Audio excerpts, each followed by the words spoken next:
You're listening to Caregivers Out Loud, powered by Family Caregivers of British Columbia and hosted by Bill Israel. Grief and loss can feel isolated. It is a human experience, and it often feels messy or is accompanied by not knowing if you're doing it right. As a caregiver, you can experience different examples of grief, such as grieving the loss of your old life and grieving the loss of the person for whom you are caregiving. Normal does not exist during a period of grief and loss. In today's episode, we chat with Tricia Wallace, a clinical counselor with Parkinson Society BC, about the manifestations of caregiver grief and loss. Let's hear Tricia's suggestions on how to work with these emotions. There can be a whole host, a world of emotions that people experience. In the context of grief, when you talk about manifestations, that is so fitting because grief is like emotion that's put into a physical reality.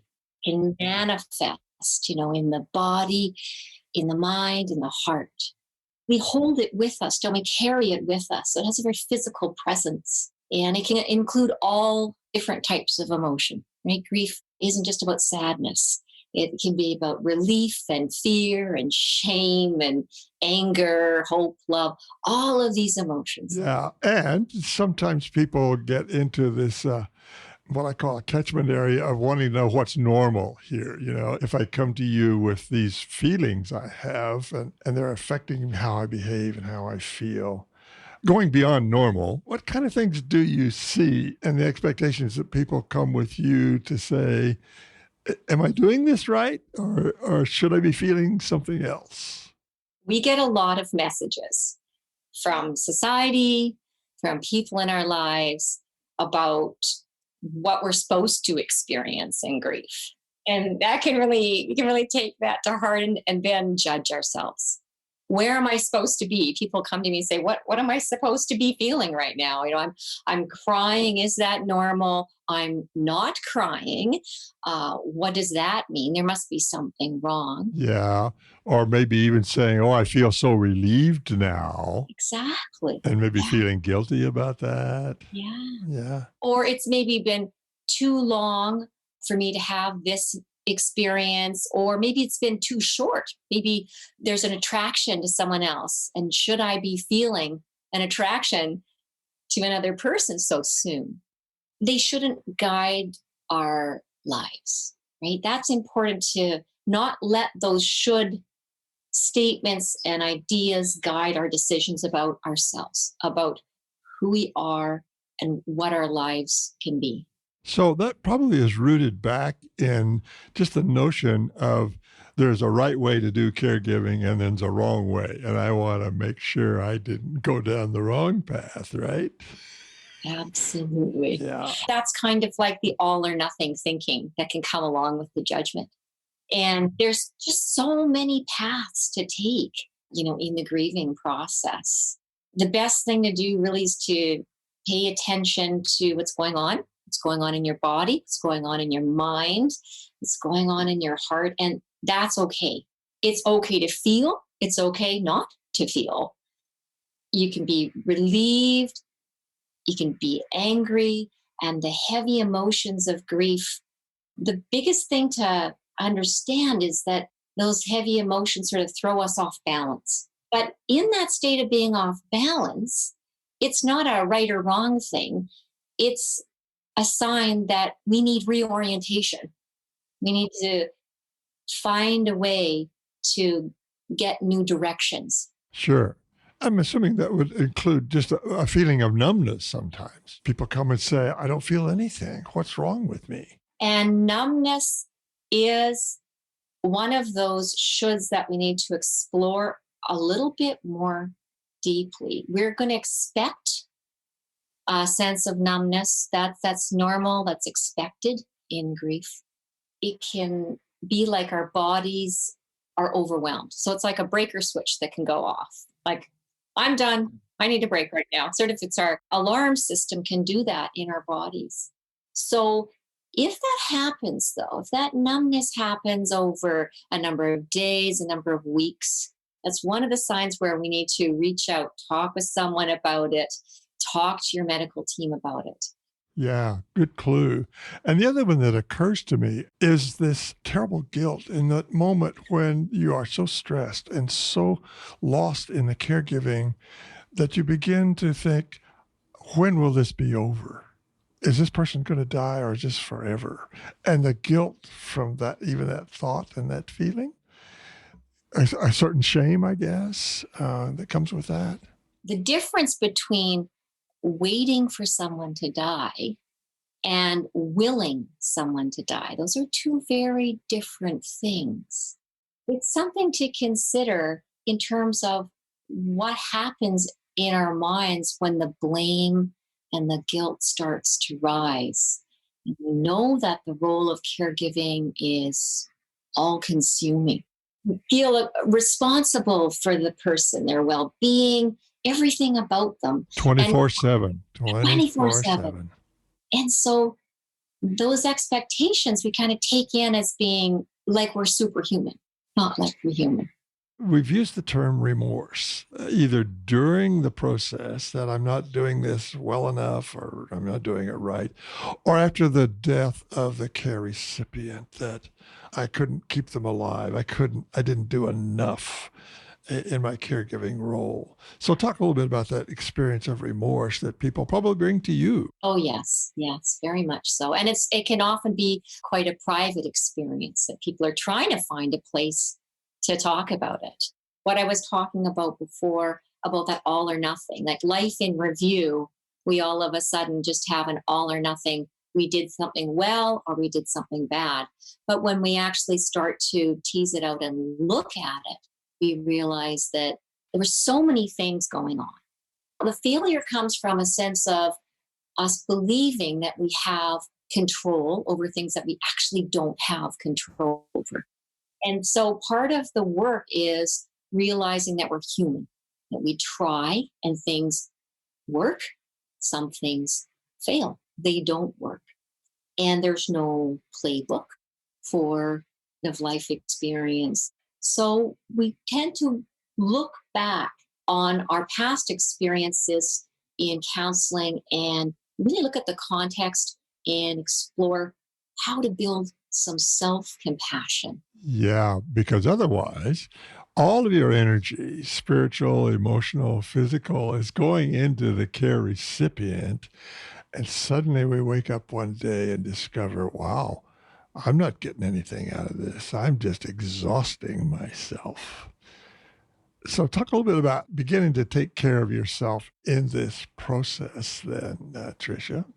Self-compassion still fits with that idea of guilt as well, because it's linked with the anger that we can have for natural yearnings. One of those is, like you've talked about, you're with the person, you're witness to your care partner's suffering, and you are suffering with them in a way that other people might not be able to see, can't really grasp the depth of that. And those multiple losses that you've talked about over time, they're also hard to grieve. You don't have time. There isn't the space to grieve them. Or a place that's safe. Or a place that's safe. Yeah, Yes. There's things I have to say that I carry in my heart, but I feel so shamed by them. I need some place where I can take a little bit of care of myself, right? Yes. To give yourself permission to do that can be very, very difficult. It just doesn't seem right when you see all the need in front of you and all the things that need to get done. Exactly. Yeah. So it makes sense that there's a wish for this struggle to stop. The guilt comes when we get angry at ourselves for having instinctive drives like the ones for comfort and rest. Those are actually natural instinctive drives that we have to survive, but we can override them or judge ourselves about them like we're not human. Anger and guilt are so powerful. So healing around those involves, first of all, not keeping, like you said, to share it. not keeping guilt a secret. We need to express it.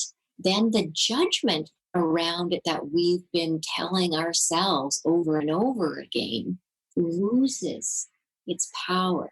There's something about that sharing that allows for its power to dissipate.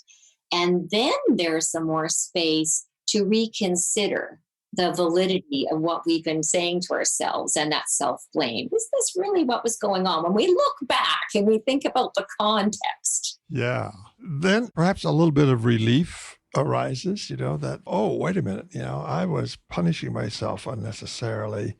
So can you talk a little bit, Tricia, about entering this new space now, perhaps after the death of the care recipient?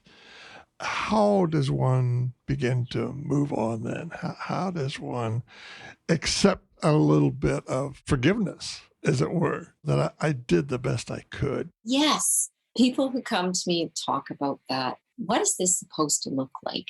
Where am I supposed to be at when? And there really isn't one pathway, is there? There isn't one way to do this. Yeah, normal goes out the window. It does. There's no That's normal. it. Yes, yes. And so it makes it even more difficult to find our way. And when I listen to people, a lot of the time I can see this grief is like an ocean. It's just vast. It can be turbulent and stormy and dangerous. It can also be calm. We have to really look for ways to find our bearings. The grief process is part of engaging around how to do that. And mourning involves practices, different practices, right? And we used to have, and we do have some formal rituals and other mourning practices that we engage in, around that purpose of coming together. And there's places where it becomes more okay to talk about loss and grief. Once the formal mourning processes are gone, what do people do then? Yeah. I was thinking about that containment. This is a term that is used in psychology. Instead of containing the grief, I also think of it like concentrating the efforts or the attention that we pay to grief and the emotions of grief and the experiences of grief. Let's say we think of going through the closet of somebody and looking at their belongings. I've heard many times that's very overwhelming. It's so much so it's going to be avoided and then feel guilt about not doing it. And then it's this cycle that kind of starts. So I think of that's sort of like being in the ocean, So to make an island around that would be to plan a strategy like choose all the clothes that you bought on holiday or that you wore when you were on vacation. The things you remember about that person. And before you go do that, you call someone close to you and you say, hey, I'm going to be going into the closet today. And can I call you and let you know how it went? So you have some sort of connection. Wow, nice. You've also used the phrase restorative activities. Is that an example of that, of making a plan to actually a step at a time? Absolutely, that one step at a time. You might only get a few clothes from that, but there's going to be emotions that come with that. And when the emotions arise, it's okay. They could be mixed. They could be happy, sad. There could be some resentment because this opportunity has been taken away from you, but it's all okay because that's starting to process grief in a way. And then you can finish up that job and try something different and move on and do something else that's more busy and less emotional in your life. And that is also a restorative process, is knowing that you can come to and from those feelings and still be able to get on with your day, still be able to function.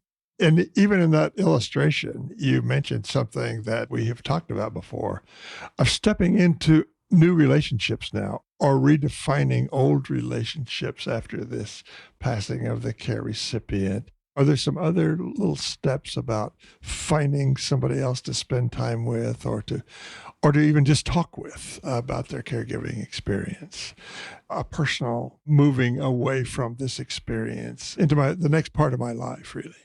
The way that I imagine that is that grief can take up a lot. If there's a frame and a camera, grief is taking up a lot of space. And over time, with restorative experiences, that grief starts to become farther and farther in the background, that loss. Now, it's still there, but we have a different perspective on it, and it doesn't take up so much space in our lives. There are so many layers to the grief process, and it is a deeply personal and human experience. It is valuable to anticipate the completion of one's caregiving role. One beneficial resource is to join a Family Caregivers of BC caregiver support group. You can find more information on our website at familycaregiversbc.ca under Get Help. You can also call our BC Caregiver Support Line to speak one-on-one with one of the Family Caregivers of BC's knowledgeable and supportive staff. Call toll-free in BC at 1-877-520-3267. Many caregivers share similar thoughts or questions around the grieving process. That experience can feel very unique to each person. However, the emotions, thoughts, and questions are similar and can be resolved in a caring relationship.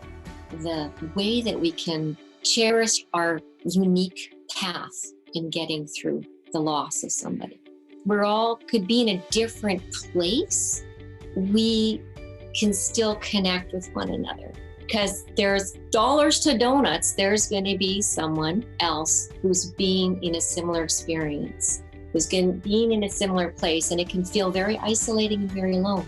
But there's always someone out there who can listen to what you have to say, and you can feel safe doing that. Thank you for listening to Caregivers Out Loud, powered by Family Caregivers of British Columbia and hosted by Bill Israel. Produced and sound edited by Organized Sound Productions. We acknowledge the financial support of the Province of British Columbia and the BC Ministry of Health Patients as Partners initiative. If you like what you're hearing, discover more episodes and find more caregiving resources at familycaregiversbc.ca. And if you find these episodes helpful, please share them with your family and friends who may find it enlightening to hear these stories. Finally, don't forget to subscribe to our show on your favorite podcast listening app so you can take us with you wherever you go. Thank you for listening and taking the time to learn and care for yourself with other caregivers out loud.